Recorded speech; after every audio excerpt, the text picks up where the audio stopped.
जय श्री श्याम सभी श्याम प्रेमियों को। कैसे हैं आप सभी? आशा करती हूँ बांके बिहारी जी की कृपा से आप सभी कुशल होंगे। आज मैं आपके समक्ष लेकर आई हूँ एक बहुत ही सुंदर छोटे छोटे भक्तों की कथाएं। आज पहले अंक में मैं सुनाऊंगी आपको श्री सिलपिल्ले भगवान के भक्त दो कन्याएं हुई हैं। वो थी, पहली एक कन्या थी जमींदार की कन्या और दूसरी थी राजा की कन्या। तो आज मैं पहले आपको जमींदार की कन्या का बारे में चरित्र सुनाऊंगी, भक्तमाल कथा सुनाऊंगी। तो ध्यान लगाकर सुनिएगा। पहले बिहारी जी के चरणों में हाजिरी लगाते हैं। बोलो बांके बिहारी लाल की जय। राधे राधे। तो ठाकुर श्री सिलपिल्ले जी की दो भक्त थी। इस अंक में पहली कहानी सुना रही हूँ जमींदार की, याद रखिएगा, दूसरा अंक सुनना मत भूलिएगा। तो सिलपिल्ले जी की दो भक्त थी, उनमें एक थी राजा की कन्या, दूसरी जमींदार की। एक दिन इनके घर में श्री गुरुजी महाराज पधारे हैं और वे सालिग्राम की सेवा करते थे। भगवान श्री सालिग्राम भगवान की सेवा करते थे। तब उसे देखकर ये दोनों उनके समीप जाकर बैठ गईं। ये जमींदार की कन्या और राजा की कन्या जो गुरुजी महाराज महल में आए थे राजा के, तो ये दोनों सहेलियां थीं और ये दोनों सहेलियां जाके गुरुजी महाराज के पास जाकर बैठ गईं और गुरुजी से बोली, गुरुजी आप ये किसकी पूजा करते हो? गुरुजी ने जब उनको प्रसाद दिया है और वो सेवा कर रहे थे, उसको देखकर वो उनको बड़ा अच्छा लग रहा था। तो पूछती है, गुरुजी आप किसकी पूजा कर रहे हो, किसका प्रसाद हमें दे रहे हो? हम भी सुकुमार श्याम सुंदर की पूजा करना चाहते हैं। वो कहते हैं ये ठाकुर जी की मूर्ति है। गुरुजी ने कहा, बच्चा, परंतु सच्चा प्रेमी जानकर मैं तुम्हें ये दे तो दूंगा, लेकिन तुम इनकी सेवा कर पाओगी? दोनों बेटियां बोली, हाँ गुरुजी, हम अवश्य श्याम सुंदर की सेवा करेंगे। तब उन्होंने ठाकुर जी का नाम पूछा। किसका? सालिग्राम जी का नाम पूछा। इनका नाम क्या है? तो गुरुजी ने इनका नाम रख दिया सिलपिल्ले। सिलपिल्ले, सालिग्राम भगवान का नाम है सिलपिल्ले। तुम इनको अपना मानकर नित्य इनकी सेवा करना, गुरुजी ने बताया। गुरुजी के अनुसार दोनों पूजा करने लगी। सेवा करते करते इनके हृदय में बड़ा भारी अनुराग पैदा हो गया है। सिलपिल्ले जी के जो भक्त हैं, इनके बारे में एक चार पंक्तियां बहुत प्रसिद्ध हैं। सिलपिल्ले भक्ता उभे बोई सुई कथा सुनो, एक निरप सुता एक सुता जमींदार की, आए गुरु घर देव सेवा, ढिंग बैठी जाए कही ललचाए, पूजा कीजे सुकुमार की, दियो सिलाटुक लेके नाम कह दीजियो, वही कीजिए लगाए मते, भव पार की करत अनुराग बढ़ गयो भारी बड़ी, ये विचित्र रीत यही शोभा है सार की। सिलपिल्ले भगवान की पूजा करते करते उन दोनों कन्याओं के मन में बड़ा अनुराग बढ़ गया है। तो अब मैं जमींदार की पुत्री की कथा सुनाती हूँ आपको। श्रद्धा विश्वास से दोनों कन्याएं भक्ति कर रही हैं। जमींदार की पुत्री बहुत भगवान की पूजा भक्ति में लगी रहती है। सारे दिन बस सिलपिल्ले भगवान की सेवा में ही लगी रहती है कि फूल तोड़ के लाने हैं, कि नहलाना है, कि चंदन लगाना है, वस्त्र पहनाने हैं, इसी में ही लगी रहती है। जमींदार इस प्रकार जो लगी रहती है, तो जमींदार की कन्या का इस प्रकार का अनुराग देखकर जमींदार बड़ा खुश होता था, बड़ा प्रसन्न होता। मेरी पुत्री कितनी ज्ञानवान है, कितनी प्रेम है इसके लिए, श्याम सुंदर के लिए इसके मन में। तब उस जमींदार ने उस कन्या के नित्य प्रेम को देखकर उसके लिए अलग मंदिर बनवा दिया है। वो उस मंदिर में सिलपिल्ले भगवान की स्थापना करके सारे दिन उसी में ही रहने लगी और भगवान मनी मन भगवान के प्रेम में मगन रहने लगी। उसका किसी और काम में मन ही नहीं लगता था सिलपिल्ले भगवान के सिवा। भगवान को भी उसकी पूजा में बड़ा आनंद आता था, क्योंकि उन्हें तो केवल हृदय का शुद्ध भाव ही अच्छा लगता है। वे उस पत्थर के टुकड़े की हो गई। सिलपिल्ले जो सालिग्राम भगवान थे ना छोटे से, उनकी ही होके रह गई। उन पूजा भी भगवान भी उसकी स्वीकार कर रहे थे। काफ़ी समय बाद क्या हुआ कि जमींदार की तो मृत्यु हो गई और उसके जो दोनों पुत्र थे उनमें बनती नहीं थी, दोनों अलग अलग रहने लगे। जमींदार की पुत्री भी अपने एक बड़े भाई के साथ ही रहने लगी। दोनों भाइयों में इतना द्वेष बढ़ गया कि एक दिन छोटे भाई ने बड़े भाई के घर पर कुछ लोगों को आक्रमण करने के लिए भेज दिया और उसका सारा धन लूट लिया। वे लोग अपनी बहन का, जो बहन सालिग्राम जी को, सिल पिल्ले जी को एक पर्स में, छोटे से बटुए में रखती थी, वो उसका बटुआ भी उठा के ले आए मंदिर में से। जिस कपड़े में, जिस बटुए में रखती थी ना भगवान को, वो जब सामान भर के आक्रमण करने आए थे वो लोग, तो वो क्या किया उन्होंने, उस पर्स को भी उठा के, बटुए को भी ले आए सिलपिल्ले जी को। अब तो वो बहन बहुत रोने लगी घर पर, जब उसने देखा कि मेरे तो भगवान ही नहीं है। सिलपिल्ले के भगवान के विरह में उसने अन्न जल का त्याग कर दिया।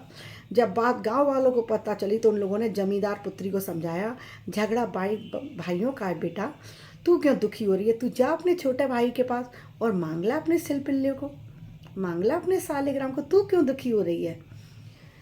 बड़े बुजुर्गों के इस तरह समझाने पर वह गांव में गई जहां दूसरा भाई रहता था। उसने भाई से कहा कि मुझे मेरे ठाकुर जी का बटुआ दे दो, मुझे मेरे सिलपिल्ले भगवान दे दो, मैं अपने भगवान की सेवा के बिना अन्न जल ग्रहण नहीं करूंगी भैया, मुझे नहीं तो मैं प्राण त्याग दूंगी। यह सुनते ही भाई ने कहा, तुम घर में जाओ, वहाँ सभी ठाकुर जी एक ही स्थान पर विराजित हैं।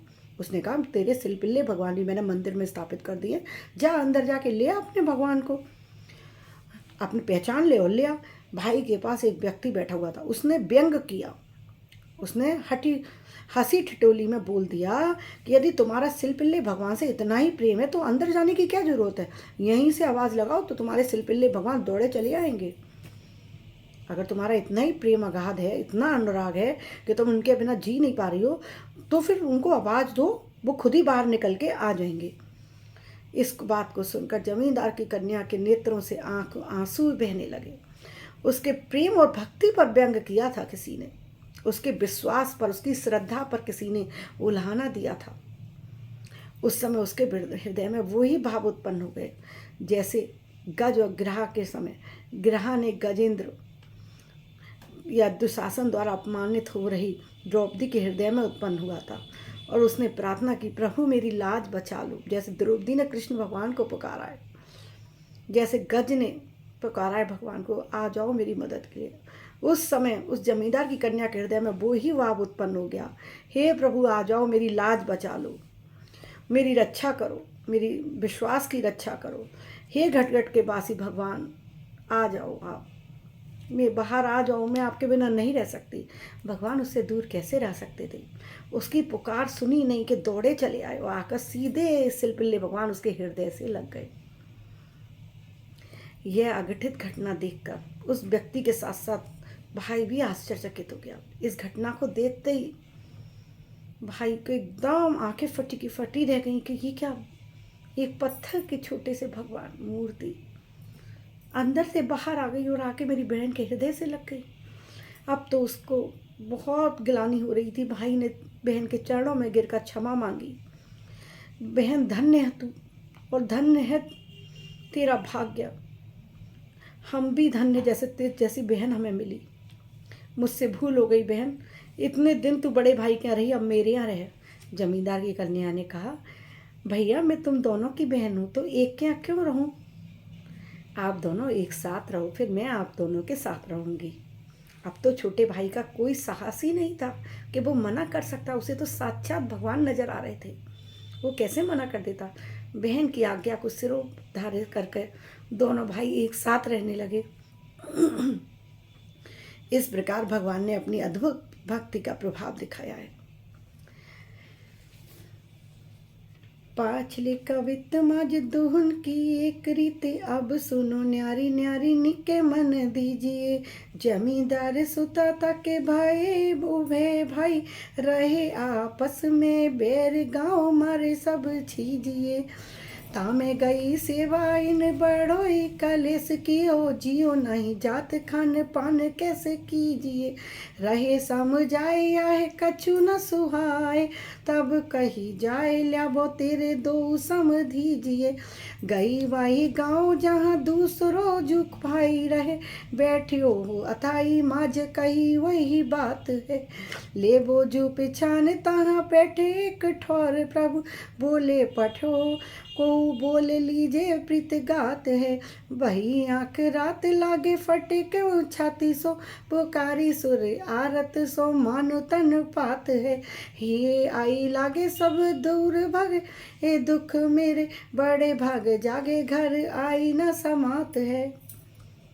ये थी भक्त, ऐसी दिव्य भक्त जिसने भगवान को भी अपने बस में कर लिया, जिसकी एक आवाज़ सुनकर सिलपिल्ले भगवान घर के अंदर से दौड़े चले आए हैं और उसके हृदय से लग गए हैं। भक्ति में वो शक्ति है कि जो भगवान को भी बस में कर ले। बस हमें वाला भक्त बन के दिखाना है। हमें पहले वो भक्त बनना है जो भगवान हमारे बस में हो सके। उसके लिए वैसा अनुराग चाहिए जो जमींदार की कन्या के अंदर था। तो हमारा जब मन सुमिरन में, भजन में, कीर्तन में, सेवा में लगता है, सत्संग में लगता है, तो भगवान हमारे बस में हो जाते हैं। तभी तो कहते हैं, तू सुमिरन कर राधे राधे, तेरे कष्ट सभी मिट जाएंगे, राधा के पीछे श्याम स्वयं तेरे दर पे दौड़े आएंगे।